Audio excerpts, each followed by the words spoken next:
we're going to go ahead and figure out how we're going to draw our image onto a sheet of paper. And so you can do this either in your sketchbook so that your finished work is 12 by 9, or if you want to, you could use some of the large drawing paper that's in your art PPE portfolio.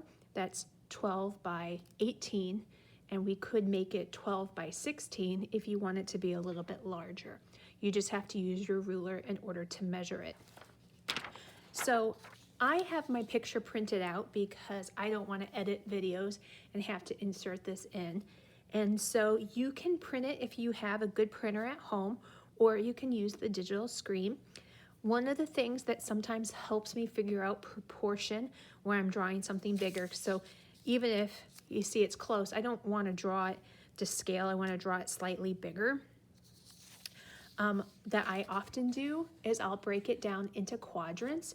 So I just took and divided it up into 4. Digitally, you could throw this in a Google Doc or in a Google Slides, and you could go ahead and draw lines on top of it to do the same thing. So I'm going to go ahead and divide my paper up into half. So it is 6 across, keeping in mind that part of the image is going to be in the spiral, which is okay. And then this is at 9. So I'm going to go at 4.5 and divide this up into the same quadrants that I had on my picture. Now you want to draw these lines as light as you can. We don't want to have grooves in our paper, and we don't want it to be something that can't be erased. So what you're going to do is you're going to start to figure out how big some of these spaces are. So sometimes when I go to do this, I will think about, you know, how much farther it is from here and try to draw in some of those shapes. So my pumpkin, right, if I look really carefully, is before that middle line. So I'm going to kind of draw in where that is. And you might notice it's really light. And go ahead and draw it in just a little bit darker so that you guys can see it on the monitor. But then I want to start thinking about, you know, how big the shapes are. So this gourd that I have here crosses over the line. And so I want it to be a little bit bigger than what it is on the photo. So I can lightly draw in that shape. And then thinking about this other one, kind of putting in some basic shapes, comes up to the line, almost comes to the edge, right? And then that part is right there. I have another gourd. I can look at this negative space here, right? Where it is here. It's kind of nice that that fabric is a little bit light. Notice how this gourd connects to the paper in a similar way here. This will be a leaf. This will be a leaf, okay? And then when it comes to the skull, some of you have skulls where you can see both of the eyes. For mine, I only see it in profile. So one of the things that I might do is just think about, you know, how much higher it is, like in relationship to the pumpkin. So it's a little bit lower. So I might think about like placement of that, right? Kind of put in like a basic sort of shape of it.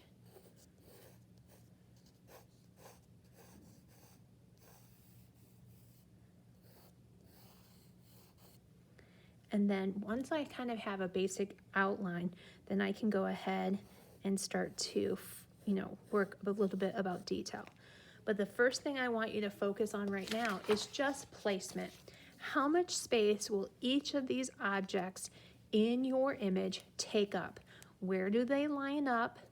What are they in relationship to that grid or that division that we drew, right?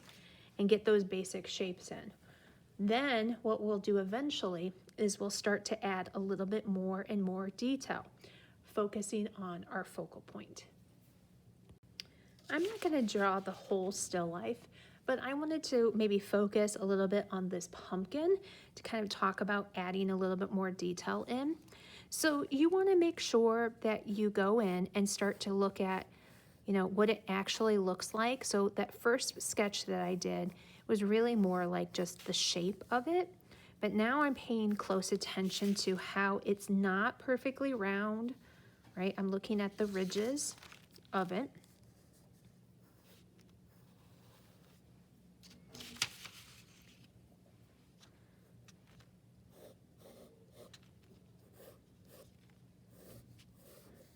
And putting in some of those details, and then thinking about where that stem is going to be.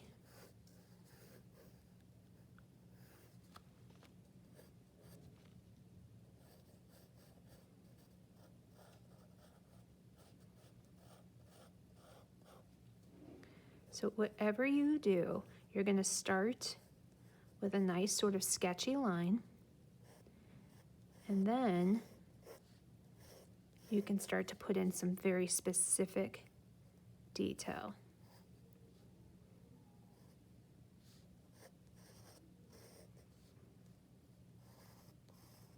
So I'm really paying close attention to where I see those stripes and how they disappear. Now right now, I'm just making it like a straight line, but I will go back in and work on that undulation. But right now I'm just worrying about placement. Remember, every line I make is light.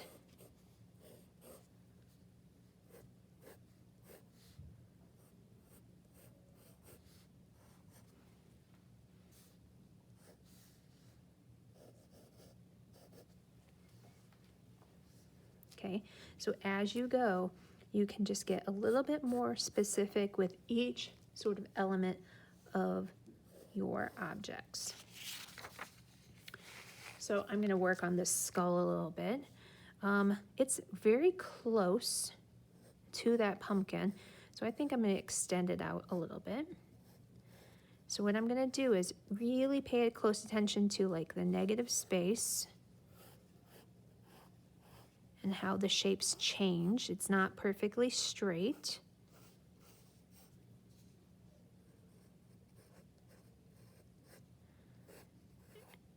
And I can do things like proportion. You know, I can compare the height to the width, right?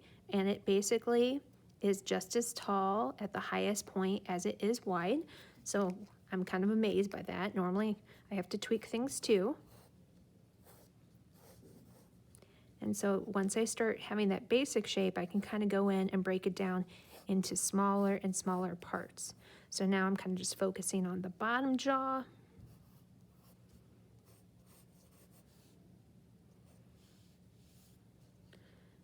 I can work on where the eye socket's gonna be. And even though I'm going kind of fast, if this takes you a little bit a while to get this detail, that's okay. Because I guarantee you I'll be going back into this and tweaking that value. But I really want to look at, you know, where this eye lines up with the nose, right? Where that angle is. Right? So I'm going to keep going in here, adding more and more detail. Remember too, if you ever need to, you can always use lines of symmetry if that helps you kind of divide up where things are going to be. You know, so even if it's tilted a little bit, and you can work on making this more realistic. Just whatever you do, keep these lines nice and light because you want to be able to erase them clean away if you don't like them.